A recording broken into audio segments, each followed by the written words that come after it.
Kobe taught me a pivotal and for me a life-changing lesson that morning, and that's just because something is basic, it doesn't mean that it's easy. In 2007, Nike flew me out to Los Angeles to work the first ever Kobe Bryant Skills Academy.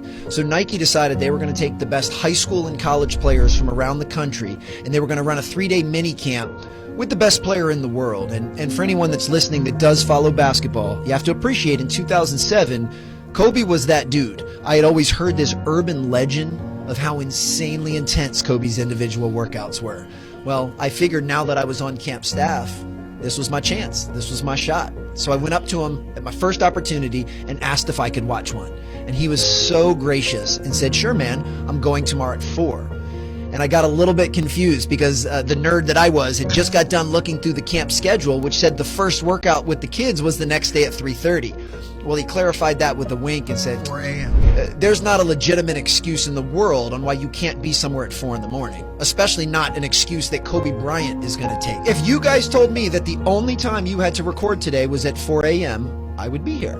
No questions, because the opportunity is much more important to me than the one morning of getting some extra sleep. So once Kobe said 4 a.m. and he'd already given me an invite, I basically committed myself to being there. There's no backing out at that point. And I figured if I was going to be there anyway, I might as well try and impress him. I might as well try and leave my mark. So I come up with the genius plan to beat him to the gym. So I set my alarm for 3 a.m. The alarm goes off, I quickly get myself together, and I hop in a taxi, and I go to the gym. And I step out of the cab. Now it's 3:30 in the morning. It is pitch black outside. And yet from the parking lot, I can see that the gym light is already on. I can even hear a ball bouncing and sneakers squeaking. He had foiled my plan to beat him to the gym. I walk in the side door. Kobe's already in a full sweat.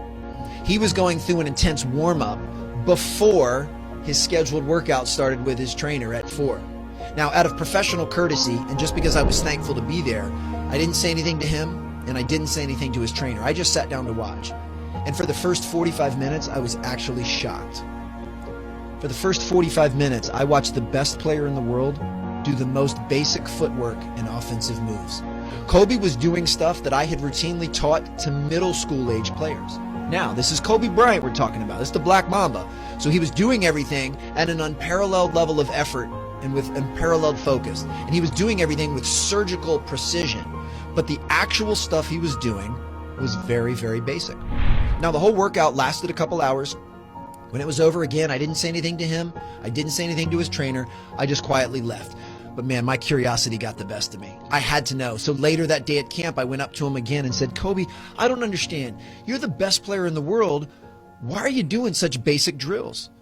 And again, he was incredibly gracious and he smiled, but he said with all seriousness, "Why do you think I'm the best player in the world?" Because I never get bored with the basics. I never get bored with the basics. Kobe taught me a pivotal and for me a life-changing lesson that morning, and that's just because something is basic, it doesn't mean that it's easy. If it was easy, everyone else would be doing it.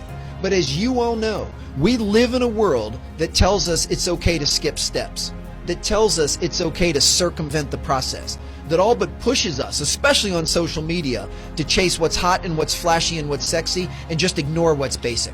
Just because it's basic, it doesn't mean that it's easy. And the basics work. They always have and they always will. That will never change.